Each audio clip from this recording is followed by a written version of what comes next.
నమస్తే, welcome to S8 news. ముందుగా headlines.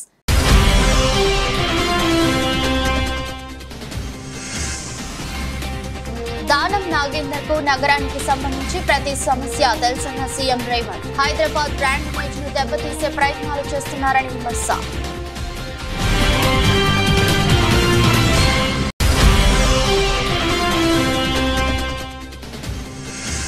Velagapudi సచివాలయంలో విద్యుత్ శాఖపై సీఎం సమీక్ష. ఫీడర్ల సామర్థ్యం పెంపుతో పాటు ప్రత్యేక ఫీడర్లు ఏర్పాటు చేయాలని అధికారులకు ఆదేశాలు.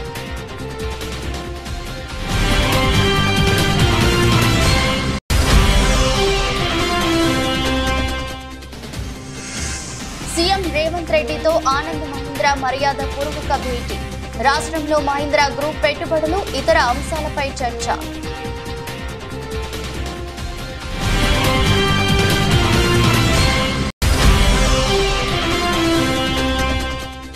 అసెంబ్లీలో ప్రవేశపెట్టిన జాబ్ క్యాలెండర్ ఒక జోక్ క్యాలెండర్ అన్న మాజీ మంత్రి హరీష్ రావు. అధికారంలోకి రాగానే 2 లక్షల ఉద్యోగాలు ఇస్తామని చెప్పి మోసం చేశారంటూ విమర్శ.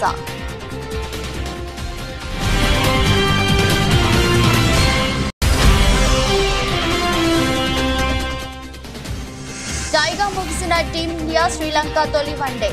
47.5 ఓవర్లలో 230 పరుగులకు ఆల్అౌట్ అయిన టీమిండియా.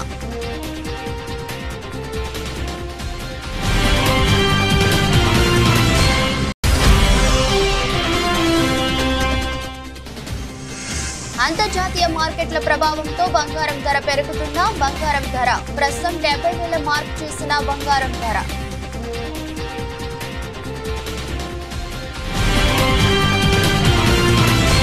దానం నాగేందర్ కు హైదరాబాద్ లో ప్రతి గల్లీ తెలుసని, ఆయన 30 ఏళ్లుగా ప్రజా ప్రతినిధిగా ఉన్నారని తెలంగాణ ముఖ్యమంత్రి రేవంత్ రెడ్డి అన్నారు. ఆయన ఈ నగరం నుంచి మంత్రిగా పనిచేశారని, నగరంలో ప్రతి సందు తెలుసని వ్యక్తి, ప్రతి సమస్య గురించి తెలిసిన వ్యక్తి అన్నారు. జాతీయ స్థాయిలో ఈ నగరానికి ఏం కావాలో దానం నాగేందర్ కు తెలుసన్నారు. అలాంటి వ్యక్తికి మాట్లాడే అవకాశం ఇస్తే తప్పేమిటన్నారు. ఆయన మాట్లాడుతుంటే బీఆర్ఎస్ సభ్యులు ఆందోళన చేయటం ఏమిటన్నారు. ఆయన మాట్లాడుతుంటే పోడియం వద్దకు వెళ్లడం ఏమిటన్నారు. Hyderabad disaster response and asset protection agency వ్యవస్థకు సంబంధించి సభలో ముఖ్యమంత్రి మాట్లాడుతూ పాలకులు ఎవరున్నా అభివృద్ధిని ముందుకు తీసుకువెళ్లాలన్నారు. రాజకీయ విభేదాలు ఉన్న అభివృద్ధి విషయంలో రాజీ పడేది లేదన్నారు. 10 ఏళ్లు పాలించిన వారు 7 లక్షల కోట్లు అప్పులు చేసి వెళ్లిపోతే తాము 43,000 కోట్లు వడ్డీ కట్టామన్నారు. అయినా 10 నెలలు కాకముందే తమపై విమర్శలు చేస్తున్నారని మండిపడ్డారు. మాట్లాడి దాన్ని ఏదో నమ్మించాలనే ప్రయత్నం చేస్తున్నారు అధ్యక్ష. అందుకే ఇవాళ దానం నాగేందర్ గారు మాట్లాడినారు అధ్యక్ష. 30 ఏళ్ళ నుంచి వారు ప్రజాప్రతినిధి, నాకు తెలిసి మీకు కూడా తెలుసు. ఈ నగరంలో ప్రతి సందు తెలిసినోడు, నగరంలో ప్రతి సమస్య తెలిసినోడు, ఈ నగరం నుంచి మంత్రిగా పనిచేసినోడు, పార్టీ అధ్యక్షుడిగా పనిచేసినోడు, జాతీయ స్థాయిలో ఈ నగరానికి ఏం అవసరం ఉందో గుర్తించినోడు. మీరు అవకాశం ఇచ్చారు, ఆయన మాట్లాడితే తప్పేముంది అధ్యక్ష. ఈ సభలో ఏ సభ్యుడైనా తమరు అనుమతి ఇచ్చినప్పుడు తమ ప్రాంతానికి సంబంధించిన సమస్యల మీద మాట్లాడతారు అధ్యక్ష. ఆదిలాబాద్ అడవుల గురించి, ఆదివాసీ బిడ్డల గురించి, అక్కడుండే ఐటీడీఏ గురించి ఒకవేళ మాట్లాడాల్సి వస్తే పాల్వాయి హరీష్కు మీరు ఇస్తారు అవకాశం. ఎందుకంటే ఆ ప్రాంతంలో నిత్యం ఉండేవాడు, అక్కడుండే పోడు భూముల కోసం కొట్లాడేటోడు, పోడు భూముల కోసం, ఆదివాసుల కోసం జైలుకు పోయినోడు. కాబట్టి ఆయనకు ఆ సమస్యల పట్ల అవకాశం ఉందని మీరు ఇచ్చుండవచ్చు కొన్నిసార్లు. అది మీ విచక్షణ అధికారం. మీ అధికారాన్ని ప్రశ్నించే అధికారం ఎవరికి లేదు అధ్యక్ష. వాళ్ళకి కావాలంటే ఎవరు మాట్లాడతారో మాట్లాడడానికి మైక్ తీసుకోమనేది ఉండే. ఆయనకి ఇవ్వద్దనే అధికారం ఒక సహచర సభ్యుడికి 30 ఏళ్ళ నుంచి ప్రజా జీవితంలో ఉండి ఈ హైదరాబాద్లో ఆసిఫ్ నగర్ నుంచి మొదలు పెడితే ఖైరతాబాద్ వరకు ఎన్నో పర్యాయాలు ఎమ్మెల్యేగా మంత్రిగా ఎన్నికైన ఆయనను వద్దనే అధికారం వాళ్ళకి ఎక్కడ ఉంది అధ్యక్ష. కనీస అవగాహన, విచక్షణ అన్నీ కోల్పోయి ఎవ్వరు మాట్లాడద్దు, మాట్లాడినంతసేపు మైక్ మా దగ్గర ఉండాలి, లేకపోతే మేము పోడియంలోకి వచ్చి అల్లరి చేస్తాం. ఏం పద్ధతి అధ్యక్ష? మేము కూడా ఓపికగా చూస్తున్నాం అధ్యక్ష. నాకు కూడా తెలుసా అధ్యక్ష ఈ సభలో ఏం జరిగిందో. కోమటిరెడ్డి వెంకటరెడ్డి గారు, సంపత్ కుమార్ గారు సభ్యత్వాలు ఎట్లా రద్దు అయిపోయినా మీరు చూసిరు కదా అధ్యక్ష. ఆ పని చేయలేమా? మీరు తమరు చేయరా? ఏముంది అల్లరి చేస్తే? ఒక 1/2 డజన్ మందిని రద్దు చేసినాం అనుకో అధ్యక్ష, బుద్ధి వస్తుంది.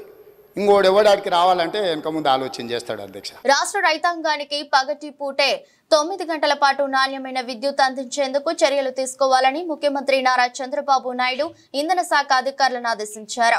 అందుకు అనుగుణంగా ఆయా ఫీడర్ల సామర్థ్యాన్ని మెరుగుపరచడంతో పాటు ప్రత్యేక ఫీడర్లను ఏర్పాటు చేయాలని సూచించారు. డిమాండ్ కు తగ్గ విద్యుత్ ఉత్పత్తి, సరఫరా, తక్కువ ఖర్చుతో విద్యుత్ ఉత్పత్తి వంటి పరిస్థితులను మరింత మెరుగుపరిచేందుకు అవసరమైన చర్యలు తీసుకోవాలని ఆదేశించారు. వెలగపూడి సచివాలయంలో సీఎం విద్యుత్ శాఖపై సమీక్షించారు. అసెంబ్లీలో ప్రవేశపెట్టిన జాబ్ క్యాలెండర్ ఒక జోక్ క్యాలెండర్, ట్రాష్, బక్వాస్ అని మాజీ మంత్రి సిద్దిపేట ఎమ్మెల్యే తన్నీరు హరీష్ రావు అన్నారు. ఈ విషయమై ఆయన మాట్లాడుతూ అధికారంలోకి రాగానే 2 లక్షల ఉద్యోగాలు ఇస్తామని చెప్పి నిరుద్యోగులను వాడుకొని ఇప్పుడు మోసం చేశారని విమర్శించారు. బట్టి విక్రమార్క జాబ్ క్యాలెండర్ గురించి ప్రసంగించి దానిపై చర్చ పెట్టండి అంటే ఏం మాట్లాడకుండా అసెంబ్లీ నుంచి పారిపోయారని హరీష్ రావు పేర్కొన్నారు. ముఖ్యంగా ఈరోజు రాష్ట్ర ప్రభుత్వం ప్రకటించినటువంటి జాబ్ క్యాలెండర్ ఒక జోక్ క్యాలెండర్గా మారిందని చెప్పొచ్చు. ఇట్స్ ఏ ట్రాష్, బక్వాస్. అంటే ఇలా రాష్ట్ర నిరుద్యోగ యువతను కాంగ్రెస్ పార్టీ దగా చేసింది, మోసపుచ్చింది. వాళ్ళు చెప్పింది ఏంటంటే ఆ రోజు మొదటి సంవత్సరమే మేము 2 లక్షల ఉద్యోగాలు ఇస్తాము అని చెప్పి అన్ని పత్రికల్లో ఫుల్ పేజ్ అడ్వర్టైజ్మెంట్లు ఇచ్చారు. వాళ్ళ ఏఐసిసి నాయకుడు రాహుల్ గాంధీ వచ్చి నాది గ్యారంటీ అని నమ్మబలికాడు. ఎంత స్పష్టంగా రాశారంటే 2 lakh appointments in the first year, మొదటి సంవత్సరంలోనే 2 లక్షల ప్రభుత్వ ఉద్యోగాలు ఇస్తామని చెప్పి గల్లీ నుంచి ఢిల్లీ దాకా నమ్మబలికారు. పత్రికల్లో అడ్వర్టైజ్మెంట్లు ఇచ్చారు. ఎలక్షన్ ప్రచారంలో ఊరూరికి చెప్పారు. నిరుద్యోగ యువతకు బస్సులు పెట్టి గ్రామాల్లో పంపించి ఊర్లలో ప్రచారం చేయించి ఓట్లు వేయించుకున్నారు. గద్దెనెక్కినాక ఇవాళ మాట మార్చింది. ఓడ దాటదాకా ఓడ మల్లప్ప, ఓడ దాటినాక బోడ మల్లప్ప కథ ఉన్నది ఇవాళ రేవంత్ రెడ్డి కథ. ఇవాళ కాంగ్రెస్ పార్టీని రేవంత్ రెడ్డి గారు గత కొద్ది రోజులుగా నిరుద్యోగ యువత స్పష్టంగా అడుగుతూ వచ్చింది జాబ్ క్యాలెండర్ ఎప్పుడు అని. మొదటి క్యాబినెట్లోనే పెడతాం, జాబ్ క్యాలెండర్ ఇస్తాము అన్నారు. 8 నెలల తర్వాత ఊరిచ్చి 8 నెలల తర్వాత ఇవాళ జాబ్ క్యాలెండర్ ఇస్తే వీళ్ళు ఏమన్నా ఉన్నదా? ఏవి 2 లక్షల ఉద్యోగాలు? మీరు సంవత్సరంలోగా 2 లక్షల ఉద్యోగాలు అన్నారు. 8 నెలలు పోయింది, ఇక ఉన్నది 4 నెలలు. ఈ 4 నెలల్లో 2 లక్షల ఉద్యోగాలు ఎట్లా నింపుతారా అని ఎంతో ఆశతో నిరుద్యోగ యువత ఎదురు చూసింది. ఇందులో ఎంత జోక్ అంటే గవర్నమెంట్ అసెంబ్లీలో ఏదైనా స్టేట్మెంట్ ఇస్తే ఆ స్టేట్మెంట్ ఎవరు ఇచ్చారు? ముఖ్యమంత్రి గారు ఇచ్చారా? సంబంధిత మంత్రి ఇచ్చాడా? వాళ్ళ పేరు ఉంటుంది కింద. గవర్నమెంట్ స్టేట్మెంట్ అనేది అసెంబ్లీలో ఎప్పుడైనా పెట్టినప్పుడు ఆ స్టేట్మెంట్ ఎవరు చేస్తున్నారు? ప్రభుత్వం తరఫున ముఖ్యమంత్రి, మంత్రి గారా, ఎవరు చేస్తారనేది కింద పేరు, సంతకం ఉంటుంది. కానీ ఇదేంటంటే చిత్తు కాగితం లాగా ఒక తెల్ల పేపర్ మీద స్టేట్మెంట్ లాంటిది పెట్టి చర్చ లేకుండా ఫటాఫట్ ఉప ముఖ్యమంత్రి గారు చదివిండు. అరే మాకు మైక్ ఇవ్వండి అంటే సభలో నుంచి ఉప ముఖ్యమంత్రి గారు బయటకు వెళ్ళిపోయింది. ఉద్యోగస్తులు, పెన్షనర్లకి మేలు చేస్తానని ఎన్నికల సమయంలో హామీలు ఇచ్చిన చంద్రబాబు మధ్యంతర భృతిని కూడా వెంటనే ఇస్తామని చెప్పారని ఏపీ ఎన్జీఓ అసోసియేషన్ మాజీ రాష్ట్ర అధ్యక్షులు నలమారు చంద్రశేఖర్ రెడ్డి అన్నారు. ఈ విషయమై ఆయన మీడియాతో మాట్లాడుతూ ఎన్నికల సమయంలో హామీలు ఇచ్చిన చంద్రబాబు అధికారంలోకి వచ్చి దాదాపు నెలన్నర గడుస్తున్నా ఆ ఊసే ఎత్తడం లేదని విమర్శించారు. మేము వస్తే మధ్యంతర భృతిని ఇమీడియట్గా ఇస్తాము అని చెప్పేసి ఈనాటి ముఖ్యమంత్రి గారు మరి మేనిఫెస్టోలో చెప్పడం జరిగింది. మరి దాదాపు ప్రభుత్వం ఏర్పడి కూడా 2 నెలలు కావస్తూ ఉంది. మరి ఉద్యోగస్తులు ఎదురు చూస్తూ ఉన్నారు. ఎందుకంటే ఇంతకుముందు మరి ప్రభుత్వం, జగన్మోహన్ రెడ్డి గారి ప్రభుత్వం కూడా అప్పుడు మేము వస్తే వచ్చిన వెంటనే ఐఆర్ ఇస్తామన్నారు. తదనుగుణంగానే జగన్మోహన్ రెడ్డి గారు వచ్చిన తర్వాత 27% మధ్యంతర భృతిని ఉద్యోగస్తులకి, పెన్షనర్స్కి మరి ఇవ్వడం జరిగింది. అలాగే ఈసారి కూడా ఈ ముఖ్యమంత్రి గారు కూడా మేము గెలిచిన తర్వాత ఇమ్మీడియట్గా మరి మధ్యంతర భృతి ఇస్తాము అని చెప్పేసి అనౌన్స్ చేసిన ధర్మిలా మరి ఉద్యోగస్తులు ఎదురు చూస్తున్నారు. ఎందుకంటే మామూలుగా వృద్ధులకి ఇచ్చేటువంటి ఏదైతే పెన్షన్ ఉందో అది 4,000కు పెంచడం, పెంచిన తర్వాత ఇమీడియట్గా ఇస్తామని చెప్పేసి అరియర్స్తో దాన్ని ఏప్రిల్ నుంచి కూడా ఇచ్చినటువంటి సంఘటన కూడా చూసాం. అయితే అదేవిధంగా మా పెన్షనర్స్, ఉద్యోగస్తుల్లో ఉండేటువంటి పెన్షనర్స్ కూడా ఎదురు చూస్తూ ఉన్నారు. ఎందుకంటే నేను ఎన్జిఓ సంఘానికి రాష్ట్ర అధ్యక్షుడిగా పనిచేశాను. అదేవిధంగా మరి ప్రభుత్వ సలహాదారులు ఉద్యోగ సంక్షేమంగా పనిచేశాను. ఈనాడు మరి అఖిల భారత రాష్ట్ర ప్రభుత్వ పెన్షనర్ల అసోసియేషన్ కూడా వైస్ ప్రెసిడెంట్గా కొనసాగుతూ ఉన్నా. మా పెన్షనర్స్ అంతా అడుగుతూ ఉన్నారు, ఏంటంటే మనకి ఈ అయ్యారు ఇస్తానన్నాడు కదా, ఆయన వచ్చిన వెంటనే మరి ఆ ప్రభుత్వం అప్పుడు ఇచ్చింది కదా, ఇప్పుడు ఇవ్వట్లేదు అని చెప్పేసి కూడా అడుగుతూ ఉన్నారు. దాన్ని తక్షణమే మరి ఆ యొక్క మధ్యంతర భృతిని ఉద్యోగస్తులకి, పెన్షనర్స్కి మరి ఇవ్వాలి అని చెప్పేసి కూడా నేను ఈ సందర్భంగా మరి ముఖ్యమంత్రి గారిని కూడా కోరుతున్నా. గన్ పార్క్ వద్ద బీఆర్ఎస్ నేతలను పోలీసులు అరెస్ట్ చేశారు. మాజీ మంత్రులు కేటీఆర్, హరీష్ రావు సహా పలువురిని అరెస్ట్ చేశారు. జాబ్ క్యాలెండర్ పేరిట అసెంబ్లీ సాక్షిగా నిరుద్యోగులను మోసం చేస్తున్నారని ఆరోపిస్తూ బీఆర్ఎస్ ఎమ్మెల్యేలు గన్ పార్క్ వద్ద ఆందోళనకు దిగారు. ఈ సమయంలో పోలీసులు బీఆర్ఎస్ ఎమ్మెల్యేల మధ్య వాగ్వాదం జరిగింది. ఆ తర్వాత ఎమ్మెల్యేలను అరెస్ట్ చేసి బస్సుల్లో తరలించారు. అమరవీరుల స్తూపం వద్ద నిరసన తెలిపే హక్కు లేదా, ఇదేనా ప్రజాపాలనని ఎమ్మెల్యేలు ప్రశ్నించారు. కాంగ్రెస్ పార్టీ ఎన్నికల సమయంలో 2 లక్షల ఉద్యోగాలు ఇస్తామని చెప్పి 2 ఉద్యోగాలు కూడా ఇవ్వలేదని విమర్శించారు. రాహుల్ గాంధీ తెలంగాణకు వచ్చి ఇక్కడ యువతకు క్షమాపణ చెప్పాలని డిమాండ్ చేశారు.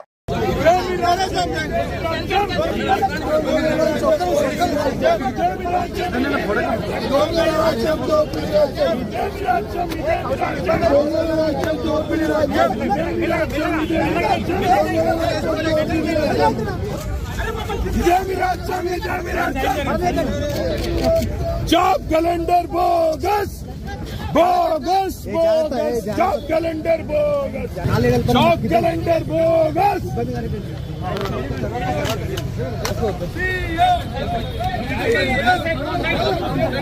डाउन डाउन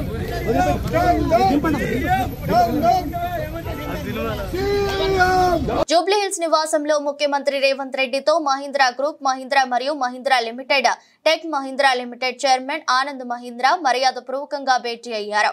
రాష్ట్రంలో మహీంద్రా గ్రూప్ పెట్టుబడులు, ఇతర అంశాలపై చర్చించారు. యంగ్ ఇండియా స్కిల్ యూనివర్సిటీలో ఆటోమేటిక్ విభాగాన్ని అడాప్ట్ చేసుకునేందుకు ఆనంద్ మహీంద్రా అంగీకరించారు. త్వరలోనే యంగ్ ఇండియా స్కిల్ యూనివర్సిటీ పరిశీలనకు తమ టీంను పంపుతామని ఆనంద్ మహీంద్రా తెలిపారు. హైదరాబాద్ లో క్లబ్ మహీంద్రా హాలిడే రిసార్ట్ విస్తరణకు ఆనంద్ మహీంద్రా ముందుకు వచ్చారు.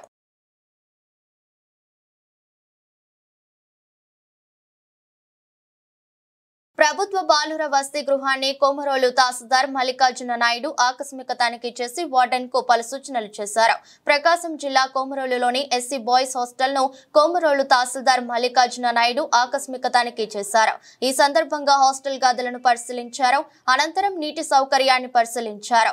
వంటగదిని, విద్యార్థులు విశ్రాంతి తీసుకునే గదులను పరిశీలించారు. వసతి గృహం ముందు వైపు సైడ్ కాలువలో మురుగునీరు, అలాగే నిల్వ ఉండడం, దుర్వాసన రావడం, పిల్లలకు దోమలు కుట్టడం లాంటి సమస్యలపై ఆగ్రహం వ్యక్తం చేశారు.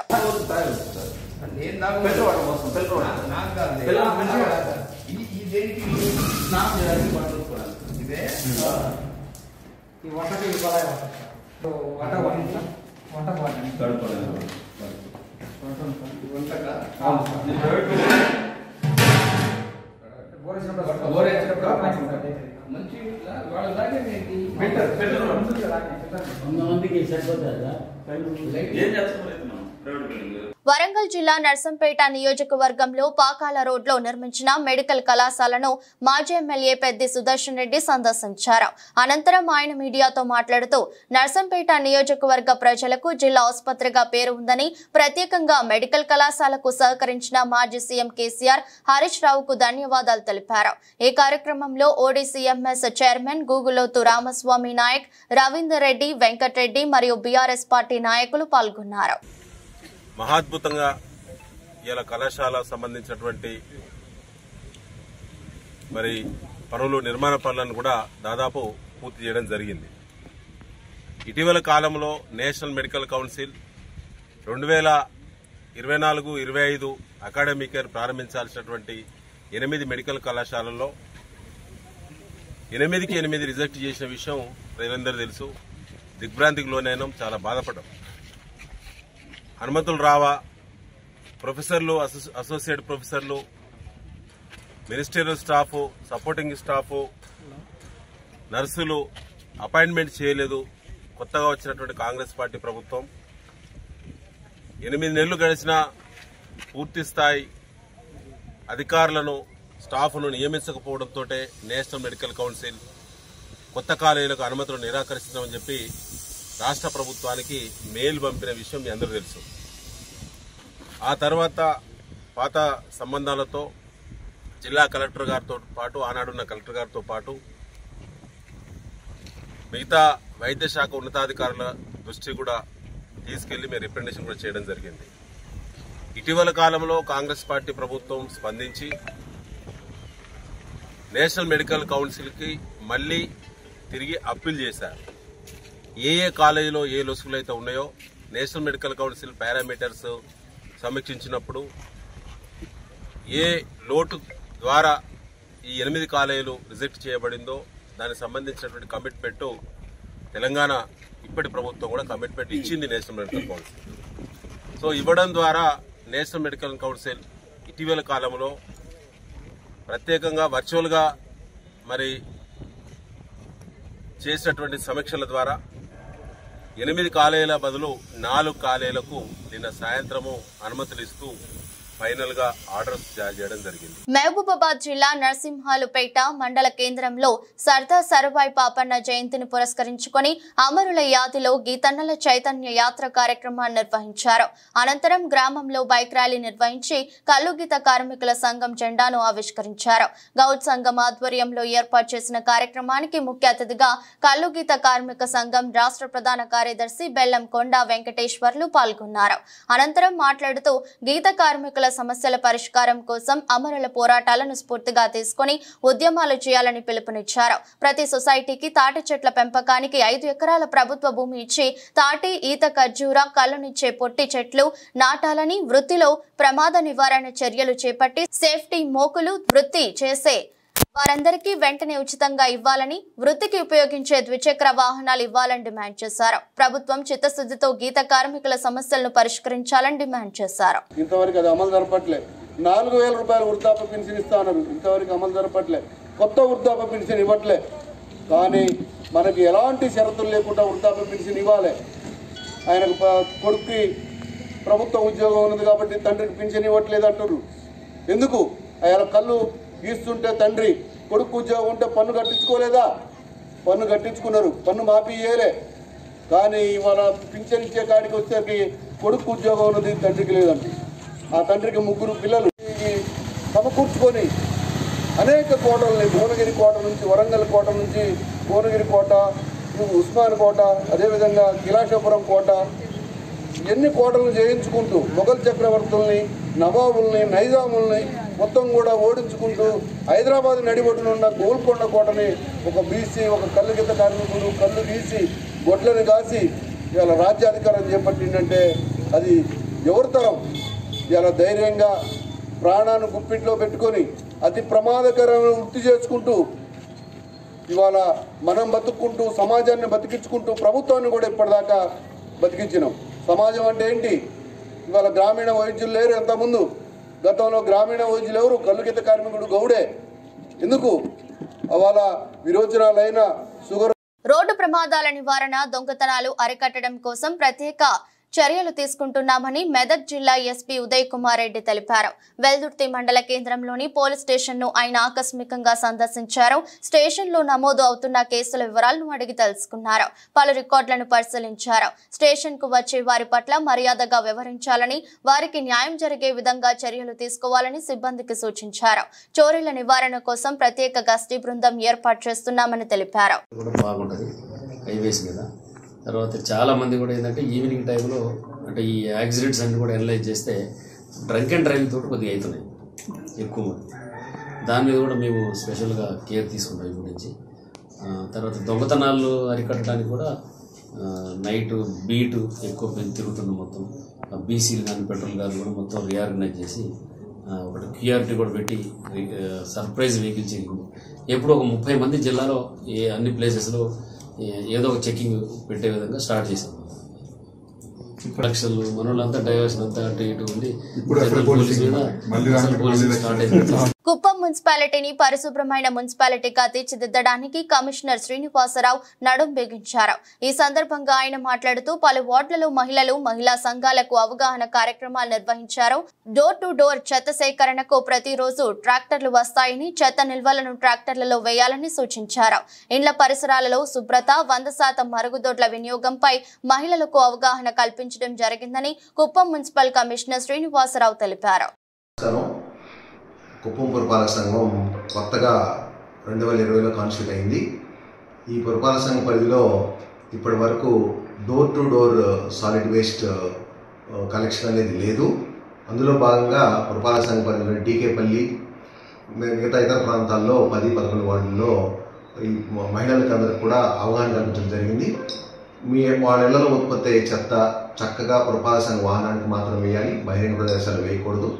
అలా పురపాలక సంఘాన్ని కోఆపరేట్ చేసి పురపాలక సంఘం యొక్క శుభ్రతకి సహకరించాలని ప్రజలకు విజ్ఞప్తి చేయడం జరిగింది.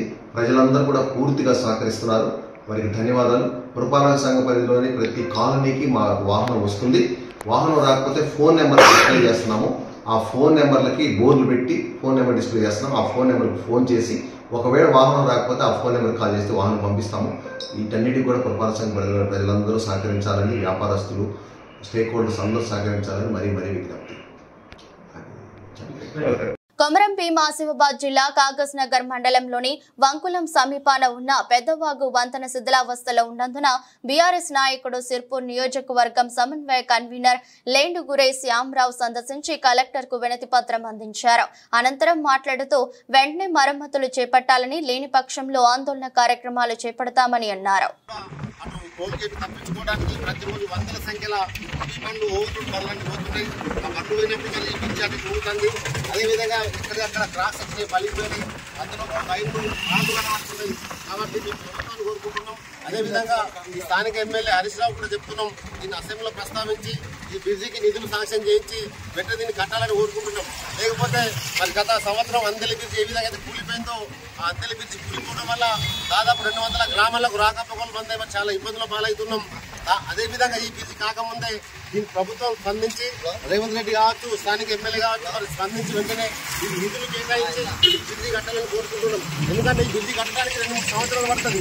ఆ లోపల ఈ బ్రిడ్జి ఉంటుందా పోతుందా తెలియదు. కాబట్టి దయచేసి ముందస్తు చర్యగా అంతలి బ్రిడ్జిని దృష్టిలో పెట్టుకొని ఈ పెద్దవాగు బ్రిడ్జిని కూడా తొందరగా నిధులు శాంక్షన్ చేయించి ఈ బ్రిడ్జి నిర్మాణం చేయాలని మేము బీఆర్ఎస్ పార్టీ అన్ని వర్గాలను అలరించే రీతిలో అన్ని హంగులతో committee Kurrollu movie Godavari backdrop తో తెరకెక్కించినట్లు నిహారిక కొనిదల ప్రొడక్షన్స్ అధినేత నటి నిహారిక, చిత్ర దర్శకుడు యదువంశీ చెప్పారు. ఈ మూవీలో అందరూ కొత్త వాళ్ళను పరిచయం చేయడం ద్వారా అనుకున్న నటనను రాబట్టామని చెప్పారు. ఈ చిత్రం తప్పనిసరిగా విజయవంతమవుతుందని ఆశిస్తున్నట్లు తెలిపారు. సందీప్ సరోజ్, తేజస్వీరావు, ప్రసాద్ బెహారా, త్రినాథ్ వర్మ, టీనా శ్రావ్య, యశ్వంత పెండ్యాల, ఈశ్వర్ రాజరాజు, రాధ్య సురేష్ తదితరులతో సహా 11 మంది నూతన నటీనటులు నటించిన కమిటీ కుర్రోళ్లు మూవీ ఈ నెల 9న వరల్డ్ వైడ్ థియేటర్లలో సందడి చేయనుంది. ఈ నేపథ్యంలో ప్రమోషన్ వర్క్ లో భాగంగా చిత్ర బృందం రాజమహేంద్రవరం విచ్చేసింది. కొనిదల పద్మజ ఈ మూవీ నిర్మించారు. ఈ సందర్భంగా స్థానిక హోటల్ షెల్టాన్ ఏర్పాటు చేసిన మీడియా సమావేశంలో దర్శకుడు యదువంశీ మాట్లాడుతూ, రైటర్ గా పనిచేసిన తాను ఈ చిత్రం ద్వారా దర్శకుడిగా పరిచయం అవుతున్నందుకు ఆనందంగా ఉందన్నారు. కమిటీ కుర్రోళ్ళు అనే సినిమాకి డైరెక్టర్ నిహారిక కొనిదల గారి ప్రొడక్షన్లో, పింక్ ఎలిఫెంట్స్ ప్రొడక్షన్లో ఎస్ఆర్టీ ఎంటర్టైన్మెంట్స్, ఎస్ఆర్టీ స్టూడియోస్ అనే సంస్థ ద్వారా నేను డెబ్యూటెంట్గా పరిచయం అవుతున్నాను. మా సినిమా పేరు మీ అందరికీ తెలుసు, కమిటీ కుర్రోళ్ళు. ఇదిగోండి మా కుర్రోళ్ళు అందరూ మీ వెనకే ఉన్నారు. అన్ని కమిటీలు అండి, అన్ని కమిటీలు మన ఊర్లో జరిగే జాతరల దగ్గర నుంచి ఎలక్షన్ల వరకు ఊర్లో జరిగే ప్రతిదానికి ఉండే కమిటీ కుర్రోళ్ళు ఎలా ఉంటారో మా కమిటీ కుర్రోళ్ళు సినిమాలో అన్నీ చూపించబోతున్నాం. ఈ జర్నీలో మా కుర్రోళ్ళందరినీ కూడా రాజమండ్రి ప్రజలు, గోదావరి ప్రజలు అందరూ కూడా ఆశీర్వదిస్తారని ఆశిస్తూ ఇదిగో హైదరాబాద్ నుంచి ఇక్కడ వరకు వచ్చామన్నమాట.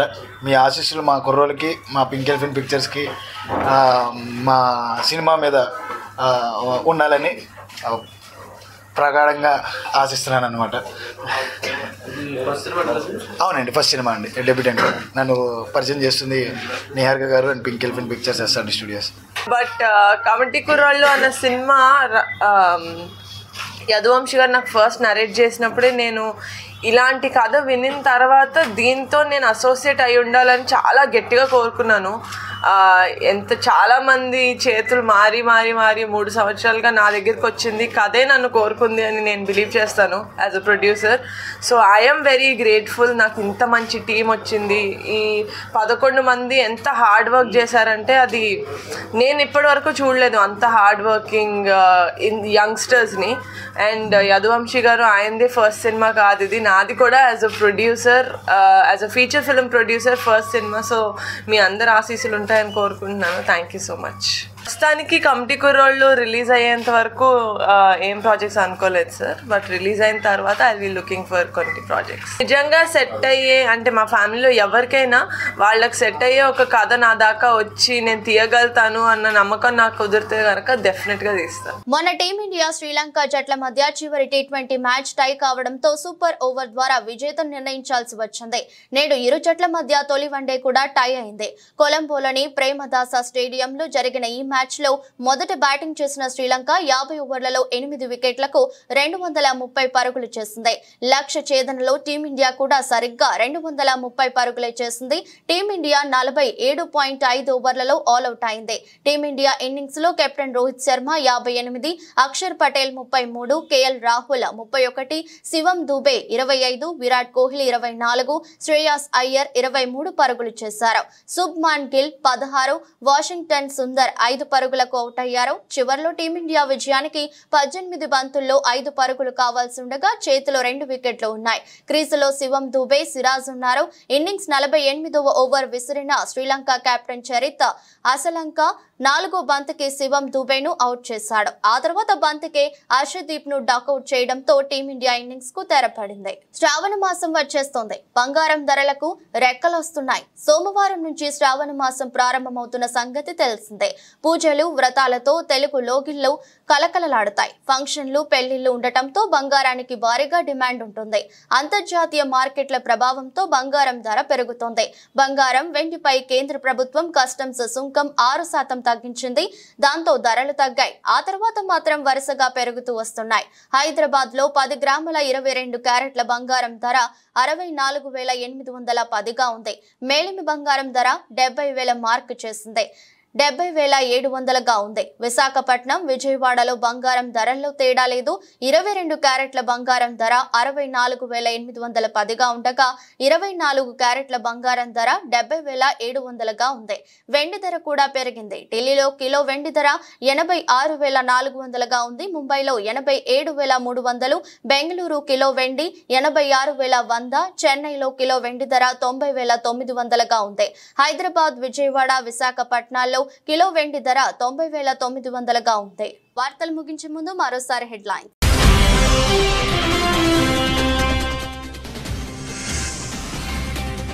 దానం నాగేందర్ కు నగరానికి సంబంధించి ప్రతి సమస్య తెలుసన్న CM Revanth. Hyderabad brand image ను దెబ్బతీసే ప్రయత్నాలు చేస్తున్నారని విమర్శ.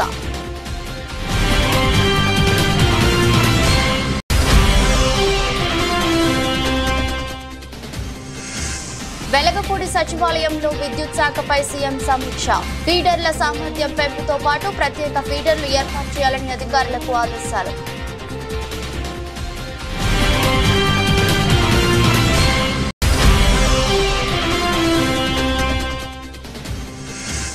సీఎం రేవంత్ రెడ్డితో ఆనంద్ మహీంద్రా మర్యాద పూర్వక భేటీ. రాష్ట్రంలో మహీంద్రా గ్రూప్ పెట్టుబడులు, ఇతర అంశాలపై చర్చ.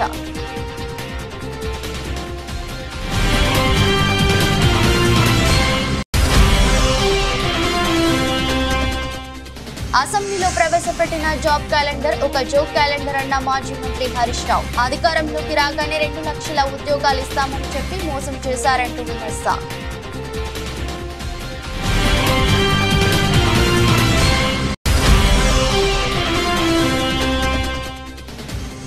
టైగా ముగిసిన టీమిండియా శ్రీలంక తొలి వన్డే 47.5 ఓవర్లలో 230 పరుగులకు ఆల్అౌట్ అయిన టీమిండియా.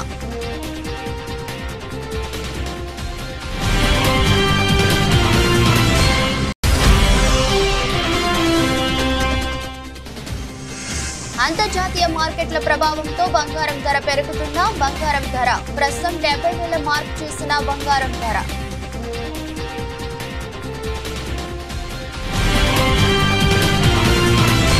ఇదరస్ట్ బులెటిన్ మరో బులెటిన్లో మళ్ళీ కలుద్దాం. అంతవరకు సెలవు. నమస్కారం.